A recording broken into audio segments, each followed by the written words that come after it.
Hello student, जैसा कि आप पहले की वीडियो में 22 भाषाओं के बारे में पढ़ चुके हैं। अब हम पढ़ेंगे मातृभाषा क्या है। मातृभाषा वह भाषा होती है जिसे बच्चा सबसे पहले अपनी माँ से सीखता है। यदि माँ बांग्ला भाषा बोलती है तो बच्चा उससे बांग्ला सीखता है। बांग्ला ही उसकी मातृभाषा कहलाएगी। राजभाषा क्या है? राजभाषा अर्थात राजकाज की भाषा, जिस भाषा का प्रयोग सरकारी कार्यालयों में कामकाज के लिए किया जाता है, वह राजभाषा कहलाती है। भारत में सरकारी कार्यालयों में कामकाज के लिए हिंदी तथा अंग्रेजी दोनों भाषाओं का प्रयोग किया जाता है। 14 सितंबर 1949 को भारतीय संविधान अनुच्छेद 343 के अंतर्गत हिंदी को भारत की राजभाषा घोषित किया गया। इसलिए 14 सितंबर का दिन हिंदी दिवस के रूप में मनाया जाता है। बोली क्या है? जब एक भाषा अनेक स्थानों पर बोली जाती है तो उसके स्थानीय रूप विकसित हो जाते हैं। भाषा के स्थानीय या क्षेत्रीय रूप को बोली कहते हैं, जैसे अवधी, ब्रज, मगही, हरियाणवी आदि। जब किसी बोली में साहित्य लिखा जाने लगता है तो वह बोली उपभाषा बन जाती है। ब्रज और अवधी हिंदी की बोलियां हैं। यहाँ कुछ हिंदी की बोलियां दी हुई हैं और उनके स्थान, जैसे अवधी उत्तर प्रदेश में बोली जाती है, हरियाणवी हरियाणा में, कुमाऊनी गढ़वाली उत्तराखंड में, ब्रज उत्तर प्रदेश में, राजस्थानी राजस्थान में, बुंदेलखंडी उत्तर प्रदेश में। भाषा और बोली में अंतर। भाषा का क्षेत्र विस्तृत होता है जबकि बोली का क्षेत्र सीमित होता है, मतलब भाषा का क्षेत्र बहुत बड़ा होता है। भाषा के निर्माण के लिए व्याकरण आवश्यक है, जबकि बोली के साथ ऐसी बाध्यता नहीं है। साहित्य रचना करते समय भाषा का प्रयोग होता है, जबकि बोली का लिखित साहित्य नहीं होता। लिपि क्या है? भाषा के लेखन में प्रयोग होने वाले ध्वनि चिन्हों को लिपि कहते हैं। प्रत्येक भाषा की अपनी लिपि होती है।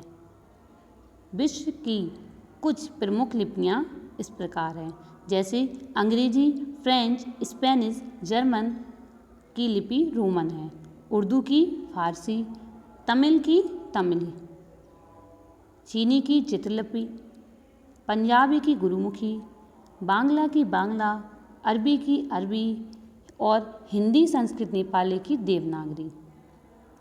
कुछ विशेष बातें दी हुई हैं, जैसे ब्राह्मी लिपि से देवनागरी लिपि का विकास हुआ है।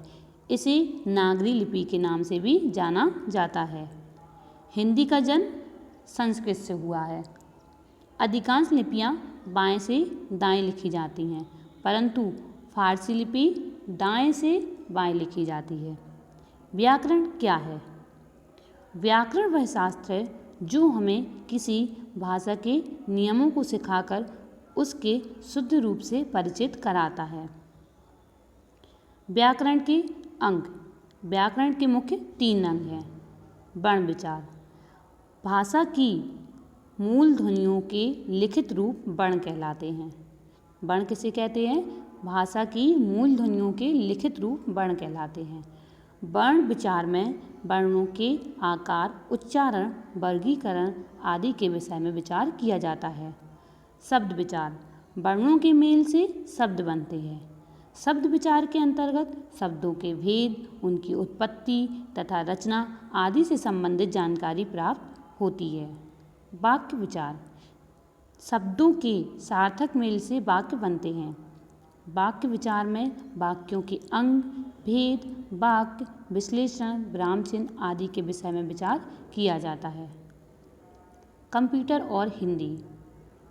आज हिंदी का व्यवहार क्षेत्र निरंतर फैलता जा रहा है। इसे बोलने सीखने वालों की संख्या बढ़ती जा रही है। विश्व के अनेक विश्वविद्यालयों में हिंदी पढ़ाई जा रही है, अतः हिंदी शिक्षण तथा अध्यापन के क्षेत्र में कंप्यूटर का भी प्रवेश हो चुका है तथा यह दिन प्रतिदिन बढ़ता जा रहा है। हिंदी के अखबार तथा पत्रिकाएं इसके द्वारा पढ़े जा सकते हैं।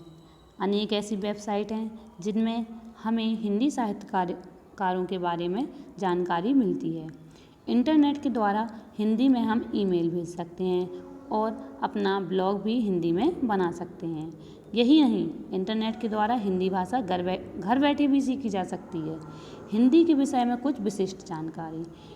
हिंदी के पहले व्याकरण की रचना डच विद्वान योन योशुआ कैटलार ने की थी। हिंदी साहित्य का पहला इतिहास फ्रांसीसी विद्वान गारसा दा तासी ने लिखा। हिंदी भाषा के पहले हिंदी समाचार पत्र उदंत मार्तंड का प्रकाशन सन 1826 में कोलकाता से हुआ। हिंदी भाषा की पहली बोलती फिल्म आलम आरा थी। कौन सी थी? आलम आरा। हिंदी भाषा की पहली आधुनिक कहानी उसने कहा था थी।